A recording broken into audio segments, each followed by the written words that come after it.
Hi అండి, welcome to our channel. ఈరోజు మీషోలో సెల్లర్గా కొత్తగా జాయిన్ అయిన వాళ్ళు ఆర్డర్స్ ఎలా యాక్సెప్ట్ చేయాలక్క అని చాలామంది అడుగుతున్నారు.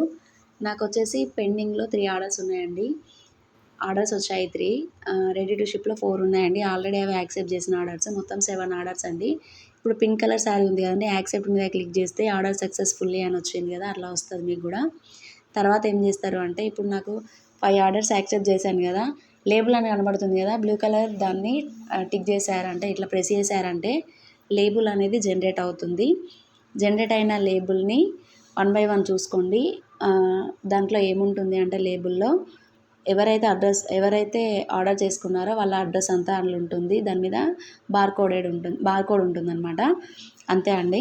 అయితే లేబుల్ జనరేట్ అయిన తర్వాత నా దగ్గర ప్రింటర్ ఉంది కాబట్టి నేను ఇంట్లోనే తీసుకుంటున్నాను. మీ దగ్గరలో ఉన్న నెట్ షాప్ దగ్గరికి వెళ్ళి ఇవి వాళ్ళకు పంపించి వాళ్ళని ప్రింట్ తీసి ఇవ్వమనండి. తర్వాత ప్రింట్ తీసుకొచ్చిన లేబుల్స్ ఉంటాయి కదండి, అవి కవర్లో పెట్టి ప్యాక్ చేయాలి. అంటే ఖచ్చితంగా మీషో కవర్సే వాడండి. ఎందుకు అని అంటే, దాని మీద బార్కోడ్ ఉంటుంది కాబట్టి సెక్యూర్గా ఉంటుంది. తప్పకుండా మీషో కవర్సే వాడండి. ఈ ఛానల్ని ఫస్ట్ టైం చూస్తున్న వాళ్ళు తప్పకుండా సబ్స్క్రైబ్ చేసుకోండి, లైక్ చేయండి, షేర్ చేయండి, కామెంట్ చేయండి. మీకు ఏం డౌట్స్ ఉన్నా కూడా ఈ వీడియోలో కమెంట్లో తెలియజేయండి, తప్పకుండా రిప్లై ఇస్తాను. Bye friends.